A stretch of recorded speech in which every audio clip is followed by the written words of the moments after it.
Hi there friends, Rebecca here, the Dragon Librarian from Farmington Community Library, and Estaldo and I are here today to talk to you about two new books that we're really excited about, and we think you might be excited about them too, because they're both really awesome, and they're fantastic stories. So the first one is a little bit unique, and it's called The Deepest Breath by Meg Graham. The Deepest Breath. Now I was drawn to this cover because of how summery and oceany it looked, which was really cool. And what I really like about this book, like I said, it's different. And the reason why it's different is because it's told in verse. So the book is written almost like a poem. So as you can see, this is how it's written. It doesn't rhyme. It's not that kind of poem, but this is how the story is told. The character's thoughts are told through verse. So the main character of this book, her name is Stevie, and she knows a lot about herself. She knows the things she likes, the things she doesn't like, and she's comfortable with her world, except for one aspect of herself that's very new and confusing, and she's not really sure what to do with this new information about herself. So you have to read the story to see what exactly is going on, but you can get a little bit of a hint from the cover down here, because basically what's going on is she's getting this like fizzy feeling in her chest every time she talks to one of her friends that she has a crush on. But she doesn't really understand it or know what it's about, and especially since this classmate that she has a crush on, this friend, is another girl. So Stevie is dealing with all kinds of things like anxiety and confusion and not knowing what to do with this information, and a little bit of fear as well. I love that anxiety is really dealt with in this story in such a heartfelt and compassionate way. So Stevie definitely has anxiety. She's afraid of the ocean, which is why this is the cover that it is. She's afraid of a lot of the things that live in the ocean, because the ocean is deep and it's scary. It can be, right? There's all kinds of creatures in there. So she keeps this book that she keeps reading this book about all this ocean life because she wants to learn more about it, because she knows the more she learns about it, the less she will be afraid.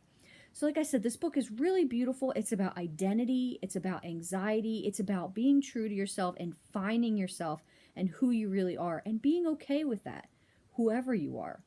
So I just want to read the first couple little lines of this just so you know what kind of story it is. I know sometimes verse is a little bit confusing when I say that it's written in verse, because it's such a different format from what you're probably used to, but it's really great. So here's the very first in chapter 1. I know a lot of things about a lot of things, but the thing I know the most about is me, Stevie. I know that I am 11 years and 2 months old, and that my hair is brown, and my eyes are green, and I'm allergic to peanuts. I know I have a mom whose room is right next door to mine. I know that. And I know that I'm afraid of zombies and clowns and some other things. I know I can be brave, but that sometimes it's hard. I know a lot about me.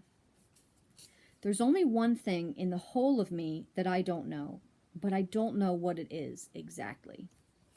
So that's the kind of story. Like, it flows really well. It's such an interesting story, such a great tale about, like I said, finding yourself and being true, and also different ways to deal with anxiety as well. So this is a really great little story. I read it in one sitting. It's very short. Highly recommend. The next book is really special, and it's called Finding Junie Kim by Ellen O. Now, it's special for a lot of reasons. One reason is because the author, Ellen O, is the co-founder of the program We Need Diverse Books, which is awesome. So she is a person that is always working hard to bring more diverse content into schools, into libraries, into bookstores, and it's fantastic to bring more awareness into issues like this, which is amazing. She's doing really good work. And this book is fantastic. It's a little bit of a bigger book, but don't be discouraged by that. It's about a girl named Junie Kim who is just starting middle school, and she's dealing with a lot of problems with bullying. She tries to keep her head down. She just wants to fit in and get through her school day and not have people bother her. But there's a bully that's just really tormenting her. Then she is assigned this history project. So what she decides to do for this history project is actually interview her grandparents who lived through the Korean War.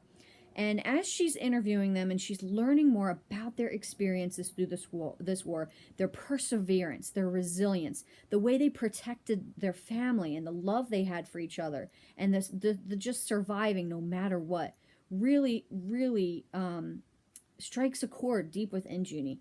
And she knows that she can't just stand by and let these bullies keep going on the way that they have, especially after some racist graffiti has started appearing on the school.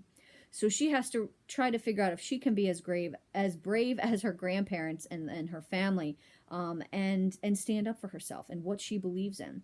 This book is amazing. I would definitely say that it's for fifth and sixth grade and up, only because there is, like I said, a lot of bullying in it. There's a lot of historical content, which is absolutely phenomenal, but it might be a little bit tougher for third graders and fourth graders, I might think. So I'd say fifth grade and up, but this book is absolutely phenomenal if you do decide to read it. The history part of it, I don't know, or I didn't rather know a lot about the Korean War and some of the things that the people had to go through then. So this book was really amazing, especially hearing through it about it through her grandparents' eyes. And that's such a fun thing to do, right? If you ever get a chance, if you have grandparents that are still alive, ask them about their lives. Ask them about their experiences. Take some time to sit with them while you still can and get their own perspective on things that they lived through. You'll be amazed at some of the different perspectives and the different points of view that you might see that you might not have known before, and you might learn a lot too. So I know we're starting school this week and that everybody's really tired and not really wanting to get back into the school groove, right, with the holidays and stuff coming up, and thinking about learning things. But I promise this book you're going to absolutely love, even if you learn a little bit too, because learning can be fun. So Finding Junie Kim, it's a really, really special, unique book that I think if you give it a shot, you will love it. And that's what we have for you guys today. I hope that both of these books sound really great and interesting. And if so, please feel free to pick them up from the Farmington Community Library. You can get them at either branch, and also just come in and say hi to us when you can, because we'd love to see you.